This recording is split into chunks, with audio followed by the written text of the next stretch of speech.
Saludos, hoy es martes 9 de noviembre y como cada día comenzamos nuestro mes de redacción haciendo el repaso por los periódicos nacionales. Comenzamos como siempre por el diario El Mundo.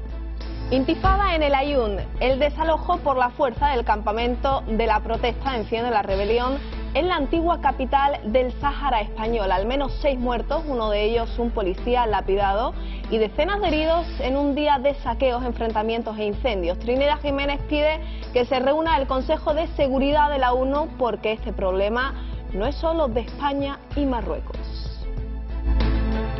Y otras noticias, el Partido Popular y el PNV consideran probado que González fue el jefe de los GAL. Y otras noticias, también Griñán desvía también fondos de cooperación internacionales a ayuntamientos del PSOE en Andalucía.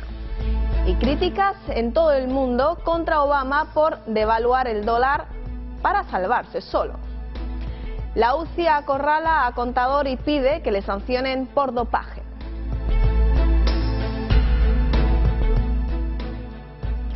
Y continuamos ya con los titulares más destacados del país. La excolonia española sufre el peor conflicto en 20 años. Marruecos aplasta por la fuerza la mayor revuelta saharaui. Las fuerzas de seguridad destruyen el campamento de Atakit y Zik. Al menos 5 muertos entre los policías. Y lo vemos en la foto de portada cómo quedó ese campamento saharaui. La Y aún alberga esperanzas. La nueva ortografía desata el pulso entre uniformidad y diversidad. Y otras noticias, el gobierno pactó en secreto ceder al PNV puestos en órganos clave del Estado. Además, el fiscal defiende al juez Garzón por las escuchas del caso Gürtel. Y Cospedal justifica pagar al bufete de Trillo por el acoso del Ejecutivo. Los titulares más destacados de La Razón, que abren por supuesto con Marruecos reprime a los saharauis y arrasa su campamento de protesta. Las fuerzas de seguridad desmantelan el mayor símbolo de resistencia desde 1975. La desmedida actuación militar se extiende por el territorio ocupado ilegalmente y provoca 4 muertos. Jiménez traslada la responsabilidad a la ONU y 5 grupos piden la comparecencia de Zapatero. Vemos nuevamente ese campamento como quedaba después del acoso de los marroquíes. Y malestar en el PSOE por las palabras de González sobre los GAL que el Partido Popular utilizará en su ofensiva. Además, el 42% de las empresas que han suspendido pagos desde 2007 son constructoras o inmobiliarias. Y las autonomías aprueban leyes para burlar al Ministerio de Sanidad e impedir la bancarrota. Comenzamos ya con los titulares más destacados del ABC. Arde el Sáhara, violenta y muerte, el desalojo del campamento de refugiados. Y el Partido Popular lleva al Tribunal Superior el abuso del veto por parte del Gobierno. Con alcaldes del PSOE, la Junta pagó fiestas de ayuntamientos con fondos de cooperación.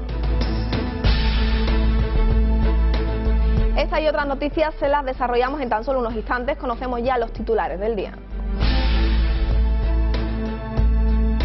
El Partido Popular ha registrado un recurso en el Tribunal Supremo para vetar la congelación de las pensiones. Según la formación, la proposición es un acto que incumple la Constitución y la ley.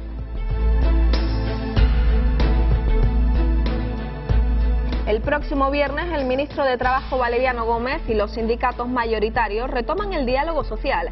Es la primera reunión tras la huelga general del 29 de septiembre. Y el Partido Popular Andaluz va a pedir a la Cámara de Cuentas una auditoría de fondos de cooperación internacional después de conocer que UGT y Comisiones Obreras recibieron 2,3 millones de euros de esta partida.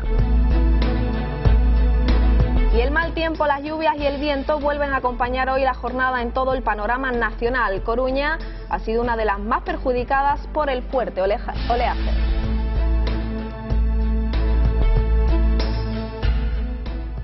El Partido Popular presentaba ayer ante el Tribunal Supremo un recurso contra la decisión del Gobierno de vetar la proposición de ley de su grupo parlamentario, en el que reclama que se deje sin efecto la congelación de las pensiones, al entender que es un acto del Ejecutivo que incumple la Constitución y la ley. Así lo ha señalado la portavoz del Grupo Parlamentario Popular, Soraya Sáenz de Santamaría, a su llegada al alto tribunal, acompañada por varios diputados del Partido Popular, en cuyo registro han presentado el escrito de interposición de un recurso contencioso administrativo contra la decisión del Gobierno. Y el Ministerio de Trabajo y sindicatos retomarán el diálogo social el próximo viernes día 12 en una primera toma de contacto tras la huelga general del pasado 29 de septiembre. El Ministerio de Trabajo y los sindicatos reanudarán el diálogo social el próximo viernes en una primera toma de contacto tras la huelga general del pasado 29 de diciembre. Asistirán la secretaria de Estado de Empleo, Mariluz Rodríguez Fernández, y los secretarios de Acción Sindical de UGT y Comisiones Obreras, Toni Ferrer y Ramón Górriz. Según fuentes del Ministerio, a la reunión no se irá con propuestas concretas. El objetivo es avanzar en el camino para la recuperación del diálogo social roto a raíz de la reforma laboral. El Ejecutivo ha considerado oportuno celebrar este primer encuentro con los sindicatos y convocar otra reunión en fechas posteriores con la patronal COE. Una de las primeras cuestiones que abordarán los agentes sociales en esta nueva etapa será la reforma de las políticas activas de empleo, una de las metas que se ha marcado el Gobierno en su agenda social. Cambiamos de asunto. El Partido Popular Andaluz va a pedir a la Cámara de Cuentas una auditoría de los fondos de cooperación internacional repartidos por la Junta de Andalucía, después de conocer que UGT y Comisiones Obreras recibieron 2,3 millones de euros de esta partida. Rosario Soto ha afirmado que sería muy grave que este dinero se estuviera usando también para afianzar el clientelismo con fines electorales. La portavoz del Partido Popular Andalucía, Rosario Soto, ha anunciado que su formación va a pedir a la Cámara de Cuentas una auditoría de los fondos de cooperación internacional repartidos por la Junta después de conocer que UGT y Comisiones Obreras recibieron el año pasado 2,3 millones de euros de dicha partida. En rueda de prensa, Soto ha afirmado que temen que estos fondos se estén mal utilizando y afirma que sería más grave aún que se estuvieran usando para afianzar el clientelismo con fines electoralistas. Por ello, también reclamará la competencia en el Parlamento Autonómico de la consejera de Presidencia, Mar Moreno. Que además entendemos que sería muy grave esa mala utilización, porque que no se nos olvide que ese dinero debe de estar destinado al desarrollo de los países más empobrecidos en el mundo. Por lo tanto, sería muy grave que ese dinero estuviera siendo mal utilizado y estuviera siendo, que sería mucho más grave aún, utilizado para afianzar el clientelismo y con fines electoralistas por parte del Partido Socialista Andaluz. Soto ha subrayado que el dinero de ayuda al desarrollo tiene que ir a países subdesarrollados o en vías de desarrollo y a través de una organización no gubernamental que son las que conocen el terreno. Por ello ha cuestionado cómo se pueden dar 130 millones de pesetas a un sindicato para unas jornadas cuando no sabemos si han durado un día o cómo esa subvención se ha podido justificar. Entendemos que sería muy grave que este dinero se destinara con otro fin, insisto, que no fuera la cooperación internacional. Y además entendemos que es necesaria esa auditoría. A mí me gustaría saber hasta el último euro que se ha gastado un agente de cooperación y en qué. Me gustaría saber por qué entiende la Junta de Andalucía que es cooperación internacional un festival de música. Y me gustaría saber cómo se puede gastar un sindicato cerca de 130 millones de pesetas, 625.000 euros, en una jornada. ¿Y cuánto duró esa jornada? En esta línea, Soto ha asegurado que su formación va a ir hasta el final del asunto y va a velar porque se haga un buen uso de este dinero. Asimismo, ha indicado que el Partido Popular Andaluz no está en contra de que los sindicatos participen como agentes sociales en este tipo de ayudas, siempre que presenten proyectos necesarios y lo hagan en igualdad de condiciones que otras organizaciones. Y conocemos otros datos del ámbito económico. Según la estadística del procedimiento concursal publicada por el INE, la criada de ciudadanos insolventes disminuyó el 17,7% respecto al tercer trimestre de 2009, en tanto que las empresas y autónomos en el concurso de acreedores aumentaron un 4,9% de la tasa interanual. 1.127 insolvencias se han registrado entre julio y septiembre. El número de concursos de acreedores subió un 0,9% con respecto al mismo periodo de hace un año y bajó un 25% al compararlo con el trimestre anterior. Es la cifra más baja en un año según los datos del Instituto Nacional de Estadística. Se producen menos insolvencias entre los particulares, cuyo número disminuyó en la comparación anual y trimestral. Entre las empresas hubo descenso trimestral, pero en un año las insolvencias crecieron un 5%. La mayor parte de las empresas en concurso de acreedores se dedica a la construcción y promoción inmobiliaria, a la industria y al comercio. Algo más de la mitad de ellas son pymes. Por zonas, el mayor número de insolvencias se produjo en Cataluña, Comunidad Valenciana, Madrid y Andalucía.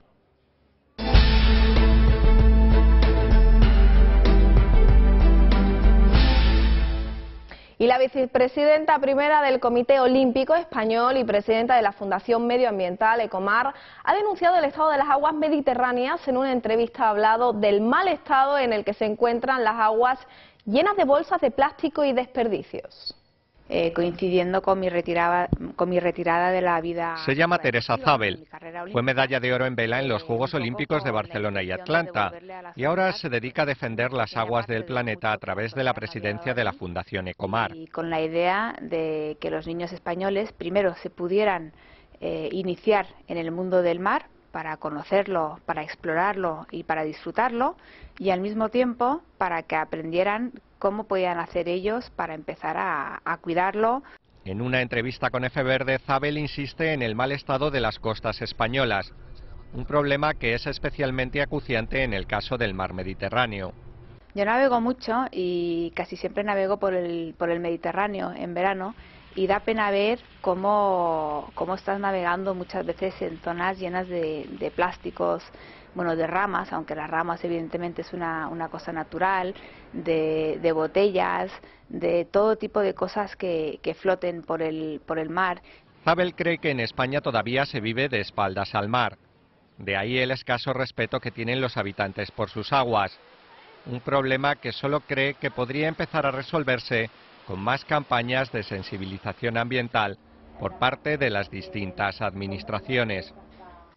Y los especialistas de la Clínica Universidad de Navarra han instado a las administraciones a diseñar programas de detección precoz del cáncer de pulmón para la población en general y específicamente entre los grupos de riesgo mediante la realización de un TAC.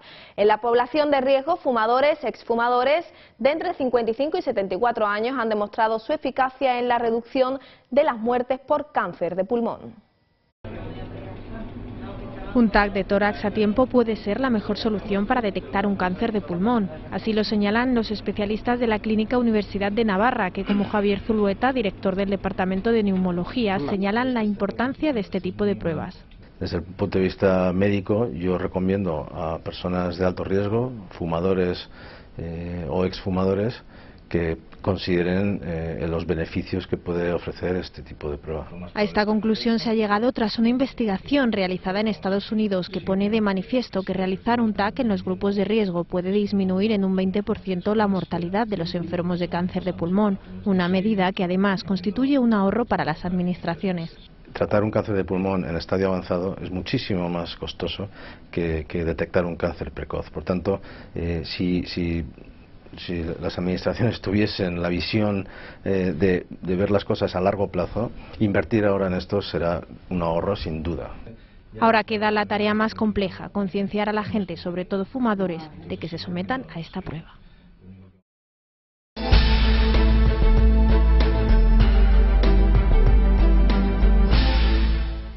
Batalla entre las Fuerzas Armadas y policías y seguridad contra los saharauis. Familias enteras desarmadas y acampados en forma de manifestación pacífica. Un injusto desenlace donde los enfrentamientos se han trasladado hasta la ciudad. De momento no hay cifra oficial de fallecidos. Imposible saber con certeza cuántas personas han fallecido en los disturbios de Laayoune. Marruecos, que impide a la prensa y a los observadores internacionales acudir a la zona, afirma que 5 miembros de sus fuerzas de seguridad han muerto.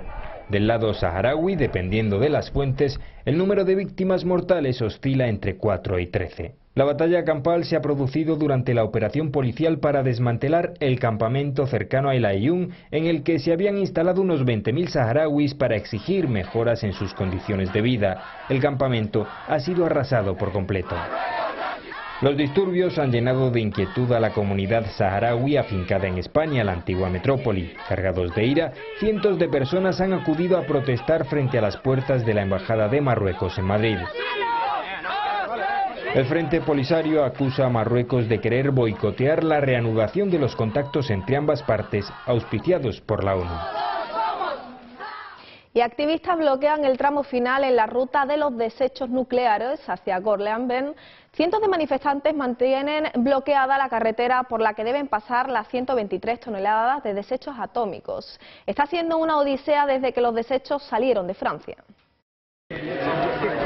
Los últimos kilómetros son los más difíciles, concretamente los últimos 20, que son los que separan la estación de tren de Dannenberg de la mina de sal en Gorleben, que hace las veces de cementerio nuclear. Cientos de manifestantes mantienen bloqueada la carretera por la que deben pasar las 123 toneladas de desechos atómicos que salieron el viernes pasado de la planta francesa de La Hague. La policía ha conseguido de madrugada sacar de la calzada a varios activistas que se habían encadenado a un bloque de cemento en mitad de la carretera. Han tardado 5 horas. Ahora, las fuerzas del orden tratan de evacuar un camión que obstaculiza la ruta con 5 miembros de Greenpeace dentro. Los 11 contenedores con la basura radiactiva han sido cargados en los vehículos especiales que deben recorrer este complicado tramo final. Está siendo una odisea desde que los desechos salieron de Francia. En su camino se han cruzado con manifestantes y hasta con rebaños de ovejas y cabras. La población de la zona teme que la mina de sal de Gorleben, en la que hasta ahora son almacenados los contenedores de forma transitoria, sea declarada por el gobierno depósito definitivo. Y primeras consecuencias del mal tiempo ya se han hecho a notar. El fuerte viento que sopla en Santander ha provocado la caída de un andamio instalado en el edificio que ocupa el número 17 del Paseo Pereda de la capital cántabra, donde un peatón ha resultado herido leve y varios operarios que trabajaban en el lugar resultaron ilesos. Es una de las consecuencias del temporal de aire que azota la península. Las imágenes llegan de Santander. Allí el viento ha tirado un andamio de 4 pisos. Pese a lo aparatoso del accidente, tan solo una persona ha resultado herida leve. El herido es un peatón que se echó a correr para que no le cayera la estructura metálica, mientras que los trabajadores de la obra pudieron salir del andamio sin sufrir ningún daño. Los bomberos trabajan en la retirada y afianzamiento de parte del andamio, que ha causado daños en la terraza de una cafetería del céntrico Paseo de Pereda. Además, ha cortado el tráfico en dirección al centro de la ciudad para facilitar la retirada del andamiaje. Cantabria se encuentra en alerta por viento desde esta mañana. Según las previsiones de Protección Civil, las rachas pueden superar los 100 km por hora. Y varias zonas del litoral de la ciudad de Coruña han sido cerradas tanto al tránsito como consecuencia del temporal de lluvia y viento que está afectando desde esta mañana al norte de España. El dispositivo especial de seguridad ciudadana desarrollada por el Ayuntamiento mantiene cerrados desde ayer varios parques y jardines de la ciudad, a los que esta tarde han añadido nuevas zonas como el entorno de las Esclavas, la Coraza de Riazor, la ciudad deportiva de La Torre y el exterior de la Casa de los Peces. Han informado el Gobierno municipal en un comunicado. Las previsiones apuntan a que el temporal será más fuerte esta tarde y mañana martes, por lo que el dispositivo especial de prevención vigila se mantiene. Como decíamos, parece que el invierno ha llegado por adelantado.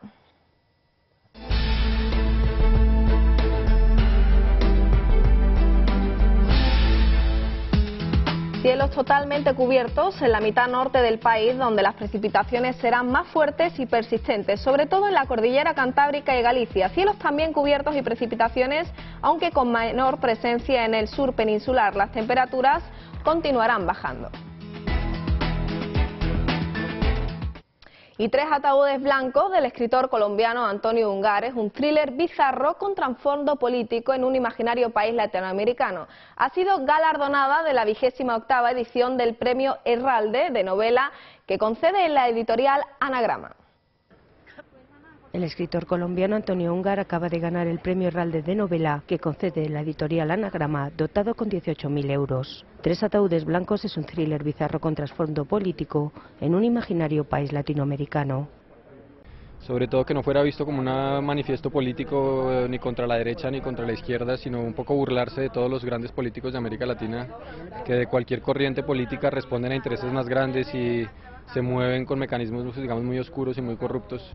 La obra narra las vicisitudes de un ciudadano común que por un error se ve forzado a suplantar al líder de un partido político.